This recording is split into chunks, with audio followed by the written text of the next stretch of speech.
બાવળાના બાગોદરા શિયાળ ગામે જવાના રસ્તે જોગાણી માતાના મંદિર આગળ ભૂમાફિયાઓ દ્વારા ખનીજ ચોરી થઈ રહી હોવા છતાંય ખાણ ખનીજ વિભાગે ઘોર નિદ્રામાં હોય તેવું જણાય છે। બાવળા તાલુકાના બાગોદરા વિસ્તારમાં બેફામ માટી ખનન ચાલી રહ્યું હોવાના દ્રશ્યો સામે આવ્યા છે। બાગોદરાથી શિયાળ જતા હાઈવે પર જોગણી માતાના મંદિરની આગળના અંદરના વિસ્તારમાં ભૂમાફિયાઓ દ્વારા મોટા પ્રમાણમાં માટી ચોરી કરવામાં આવી રહી છે, જેના દિવસે રાત ઓવરલોડ ડમ્પરો દોડતા હોવાના દ્રશ્યો સામે આવ્યા છે, જેના કારણે વિસ્તારમાં અકસ્માતનો ખતરો સતત વધી રહ્યો છે।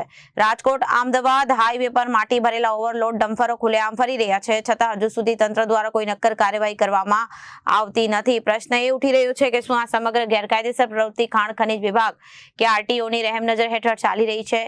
ઓવરલોડ વાહનોના કારણે રોડ રસ્તાઓ તૂટી પડ્યા છે, જેના લીધે સ્થાનિક લોકોમાં ભારે રોષ જોવા મળી રહ્યો છે। સ્થાનિકો દ્વારા તાત્કાલિક કાર્યવાહી કરવાની માંગ ઉઠી છે।